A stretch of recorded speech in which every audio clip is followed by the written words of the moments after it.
Afinal, por que eu resolvi falar de liderança, responsabilidade e risco humano? Mas antes de começar, se esse tipo de conteúdo faz sentido para você, curta o vídeo, siga o canal, compartilhe, comente, siga a gente também nas redes sociais.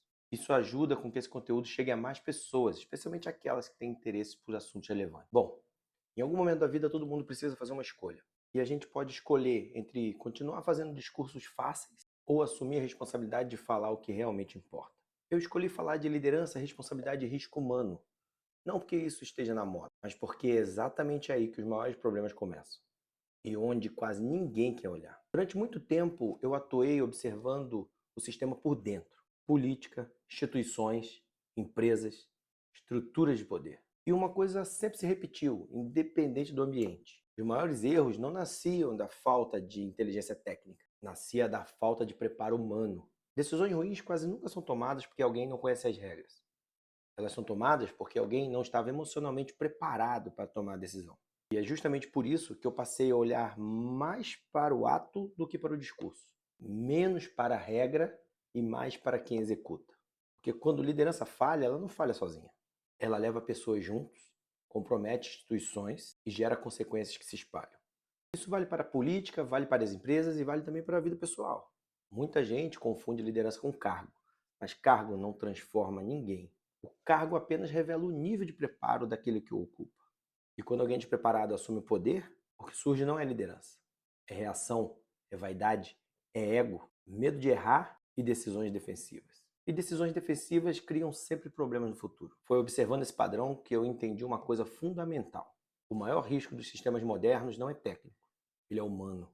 E quando eu estou falando em risco humano, não estou falando em nada abstrato, nem teórico. Estou falando em decisões tomadas no limite emocional, por lideranças exaustas, pessoas que acumulam poder sem preparo para sustentar esse peso. Isso acontece na política, quando decisões são tomadas mais para reagir à pressão do momento do que para construir soluções duradouras. Acontece nas empresas, quando líderes tecnicamente competentes não foram preparados para lidar com conflito. E também acontece na vida pessoal, quando alguém assume compromissos, cargos ou projetos sem ter estrutura emocional para sustentar tudo isso a longo prazo. O problema é que o sistema costuma premiar resultado rápido e punir reflexão. Só que resultado rápido, sem preparo, quase sempre vira problema depois. E é por isso que falar de liderança, responsabilidade e risco humano acaba incomodando tanta gente. Porque esse discurso obriga cada um a sair do papel de vítima do sistema e assumir a própria parte nas decisões que toma. Foi por isso que eu decidi concentrar minha fala nesse ponto. Não para acusar pessoas, não para procurar culpados, mas para chamar a atenção da causa real dos problemas. Responsabilidade não é peso, responsabilidade é maturidade. E maturidade é o que separa quem sustenta a posição de poder de quem apenas ocupa cargo temporariamente. Quando você começa a enxergar a liderança por esse prisma, tudo muda. Você começa a entender que prevenir é muito melhor que remediar. E preparar pessoas é muito mais estratégico do que apagar incêndio.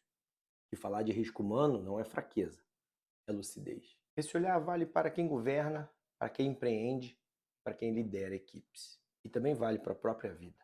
Porque ninguém constrói algo sólido sem assumir responsabilidade pelas próprias decisões. Isso é autorresponsabilidade. E eu escolhi falar disso porque eu acredito que o debate público precisa amadurecer. Precisa sair do grito, da polarização, da superficialidade e precisa voltar a discutir preparo, responsabilidade e consequência. E é isso que eu tento fazer aqui, toda semana. Não para convencer ninguém, mas para provocar reflexão. Porque sistemas mais maduros começam com pessoas mais preparadas. E liderança real começa exatamente aí.